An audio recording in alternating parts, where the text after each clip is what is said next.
Movie के start होते ही हमें कुछ साल पहले का टाइम दिखाया जाता है, जहाँ पर कुछ वर्कर्स एक माइन में काम कर रहे होते हैं। उन पर नजर रखने के लिए एक डॉक्टर भी वहाँ पर होता है, जिसे एक आदमी बताता है कि काम के दौरान वर्कर्स को यहाँ पर कुछ रेडिएशंस यानी शुआएं महसूस हुई और उन्हें लगा कि शायद यहाँ पर यूरेनियम है, और वो बहुत खुश हो गए। उन्होंने बड़ी बड़ी मशीनरीज यहाँ पर मंगवा ली और काम शुरू कर दिया कि देखते ही देखते काम के दौरान वो जमीन अंदर घुसने लगती है, यानी एक गार में जाने लगती है। तो डॉक्टर अपनी टीम को लेकर उस केव के अंदर जाते हैं, यानी जमीन के नीचे। तो वहाँ पर उन्हें एक बहुत बड़े जानवर का स्केलेटन मिलता है, यानी ढांचा। जब डॉक्टर उस पर गौर करते हैं तो उन्हें पता चलता है कि ये कोई स्केलेटन नहीं है, बल्कि वाकई में एक बहुत बड़ा जानवर है जो यहाँ पर सो रहा था और रोशनी पड़ने पर ये जिंदा हो गया था। और फिर हमें ये दिखाया गया कि वो जानवर केव से निकलकर समंदर की तरफ चला गया था। दूसरी तरफ जापान में हमें एक साइंटिस्ट दिखाया जाता है जो कि फोन पर किसी से बात कर रहा था कि जिस जगह से वो जानवर निकला था वहाँ से अर्थक्वेक होता यहाँ तक आ रहा है। उसका उस जगह पर एक प्लांट होता है। वो कहता है कि अगर ऐसे ही चलता रहा तो मुझे तो अपना प्लांट खत्म करना पड़ेगा। तभी उसकी वाइफ आती है और वो अपनी वाइफ और अपने बेटे फोर्ड को लेकर वहाँ से चला जाता है।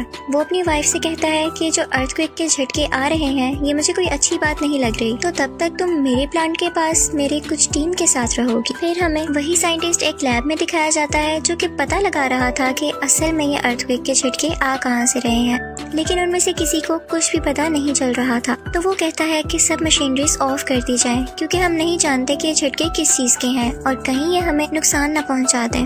इसी के साथ वहाँ पर फिर से अर्थक्वेक आने लगता है और साइंटिस्ट की वाइफ भी वहाँ पर आ जाती है। वो वहाँ से भागने लगती है और चैम्बर में ब्लास्ट होने की वजह से एक पॉइजनस गैस यानी जहरीली गैस उसकी तरफ बढ़ने लगती है। साइंटिस्ट अपनी वाइफ को बचाने के लिए आगे बढ़ता है, लेकिन तब तक बहुत देर हो चुकी थी और गैस पूरी तरह से उस कैबिन में फैलने लगी थी। तो उसकी वाइफ उससे कहती है कि दरवाजा बंद कर दो इससे पहले कि ये गैस यहाँ तक पहुँच जाए, और ना चाहते हुए भी साइंटिस्ट को वो दरवाजा बंद करना पड़ता है। और इसके बाद वो काफी उदास हो जाता है क्योंकि उसकी वाइफ अंदर रह गई थी। वो उससे कहती है कि हमारे बेटे फोर्ड का ध्यान रखना, और इसी के साथ रेडिएशन की वजह से वो पूरा का पूरा प्लांट तबाह हो जाता है। फोर्ड भी ये सब कुछ अपने स्कूल से देख रहा था। अब हमें 15 साल बाद का वक्त दिखाया जाता है। फोर्ड अब एक फौजी बन चुका था और कुछ मंथ की ट्रेनिंग के बाद वो अपने घर वापस आया था। वो अब मैरिड था कि उसकी वाइफ को कॉल आती है कि फोर्ड के डैड को पुलिस ने पकड़ लिया है। फोर्ड अपने डैड से नफरत किया करता था क्योंकि वो समझता था कि उसकी मदर की डेथ उनकी वजह से हुई, लेकिन अपनी वाइफ के कहने पर वो उन्हें मिलने चला जाता है और जाकर अपने फादर को पुलिस से छुड़वा लेता है। फिर वो दोनों घर आते हैं तो उसका फादर उससे कहता है कि बेटा वो एक एक्सीडेंट नहीं था,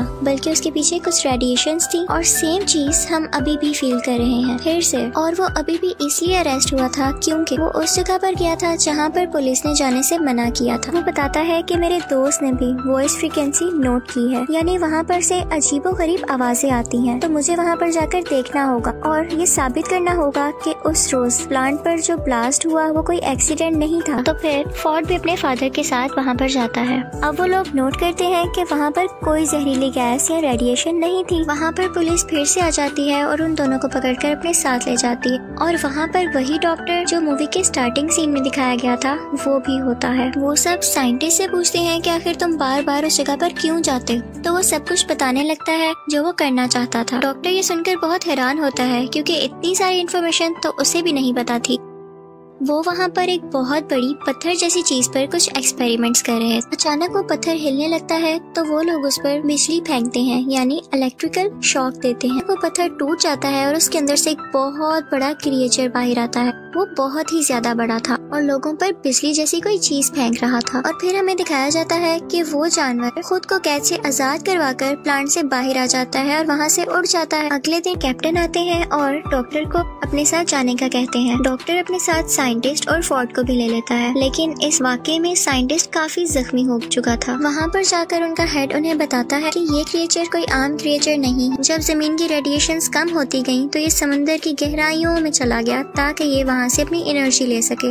वो बताते हैं कि हमारी कंपनी को भी उसे ढूंढने के लिए बनाया गया था। वो आज तक नहीं मरा और उसका नाम गॉडजिला था, और ये वही जानवर था जिसे लोग अर्थक्वेक समझ रहे थे। और वो चलता चलता यहाँ जापान के एक प्लांट में आ गया क्योंकि उसे कोई ऐसी जगह चाहिए थी जहाँ से वो बहुत सारी एनर्जी एक साथ ले पाता। इसी के साथ हमें दिखाते हैं कि साइंटिस्ट की वहाँ पर डेथ हो जाती है और वो सब लोग काफी परेशान हो जाते हैं कि आज तो ये मरे हैं, कल को कोई और भी मर सकता है। अचानक वहाँ पर हेड को कॉल आती है कि एक समंदर से अजीबोगरीब रेडिएशंस आ रही हैं और उन्हें पता चलता है कि वो क्रिएचर वहीं पर मौजूद है और वो वहाँ पर न्यूक्लियर बॉम्ब खा रहा था क्योंकि उसे एनर्जी चाहिए थी। लेकिन इसके साथ साथ उन्हें वहाँ पर किसी और चीज के भी सिग्नल्स मिल रहे थे। वहाँ पर कुछ लोग भेजे गए थे जो देखते हैं कि समंदर से एक बहुत बड़ा जानवर बाहर आ रहा है। वो दरअसल वही खतरनाक क्रिएचर था जो कि अब शहर में आ चुका और सब लोग उससे बहुत ज्यादा डर रहे थे। और उसी के साथ हमें गॉडजिला दिखाया जाता है जो कि गुस्से से चिल्ला रहा था। अगले दिन टीवी पर न्यूज आती है कि वो क्रिएचर गॉडजिला से बचकर भाग गया। अब वो खतरनाक क्रिएचर समंदर में जाकर और भी जानवरों को अपने साथ मिला रहा। डॉक्टर की टीम मेंबर कहती है कि बहुत टाइम पहले हमें 2 अंडे मिले थे। एक अंडे में से एक जानवर निकलकर जापान के उसी प्लांट पर चला गया था और हम नहीं जानते कि दूसरे अंडे का क्या हुआ। उसे एक जगह पर सेफली रखवा दिया गया था। जब कुछ लोगों को वहाँ पर देखने के लिए भेजा जाता है तो वो लोग देखते हैं कि अंडे में से वो जानवर निकलकर कहीं जा चुका है। पता चलता है कि ये दूसरा अंडा उसी खतरनाक क्रिएचर का था और वो उसमें से निकलकर किसी और शहर में जाकर तबाहियां मचा रहा था। इन दोनों को पुलिस ढूंढने लगती है। फिर हमें दिखाया जाता है कि डॉक्टर टीवी पर दूसरे क्रिएचर की फुटेज देख रहे होते हैं। वहाँ पर वो नोट करते हैं कि इस क्रिएचर के तो पर ही नहीं है जैसे पहले क्रिएचर के थे। रिसर्च करने पर उन्हें पता चलता है कि ये फीमेल है और पहला क्रिएचर मेल था। अब क्योंकि फोर्ड भी एक फौजी था तो उसे आर्मी के साथ हर जगह भेज दिया जाता है कि वो उन क्रिएचर्स को रोक सके। दूसरी तरफ हमें कैप्टन बताता है कि वो क्रिएचर्स बहुत तबाही कर रहे हैं। तो हेड उनसे कहता है कि हमें इन्हें एक बहुत ही खतरनाक बॉम्ब से उड़ाना पड़ेगा। तो कैप्टन कहता है कि इससे तो उन्हें फायदा होगा क्योंकि उन्हें न्यूक्लियर एनर्जी चाहिए और इससे वो और ज्यादा स्ट्रॉन्ग होंगे। तो हेड कहता है कि हम इसके सिवा कर भी क्या सकते हैं, रिस्क तो लेना होगा।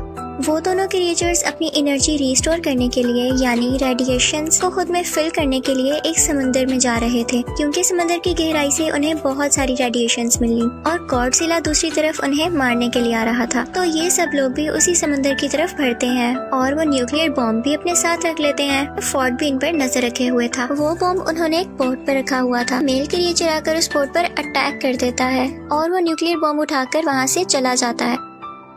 अब वो दोनों क्रिएचर्स उस बॉम्ब को लेकर वहाँ से दूर चले गए थे क्योंकि उन्हें वो चीज मिल गई थी जिससे उन्हें बहुत सारी एनर्जी मिलने वाली थी। आर्मी का और हेड का ये प्लान अब पूरी तरह जाया हो चुका था। वो लोग सोचते हैं कि हमसे तो कुछ भी नहीं हो पाएगा तो शायद गॉडजिला हम सबकी जान बचा ले। फिर हमें दिखाया जाता है कि वो क्रिएचर्स शहर में बहुत तबाही मचा रहे थे लेकिन लकीली गॉडजिला भी वहाँ पर आ जाता है और आर्मी भी वहीं पर थी। फिर हमें दिखाया जाता है कि गॉडजिला इस क्रिएचर के सामने आ जाता है और ये लोग लड़ने लगते हैं। ये बहुत ही बड़े थे और लड़ते लड़ते बहुत चीजें डिस्ट्रॉय कर रहे थे तो सब लोग पीछे हट जाते हैं। यहाँ पर अभी सिर्फ मेल क्रिएचर ही मौजूद था तो गॉडजिला उससे आसानी से लड़ पा रहा था और वो उसे मारने ही वाला होता है कि पीछे से फीमेल क्रिएचर आकर उस पर अटैक कर देती है और अब गॉडजिला इन दोनों से अकेला लड़ रहा था। यहाँ पर गॉडजिला के लिए उन दोनों को मारना काफी मुश्किल हो रहा था। दूसरी तरफ हमें दिखाया जाता है कि आर्मी को अंडरग्राउंड यानी जमीन के नीचे एक घोंसले में बहुत से अंडे मिलते हैं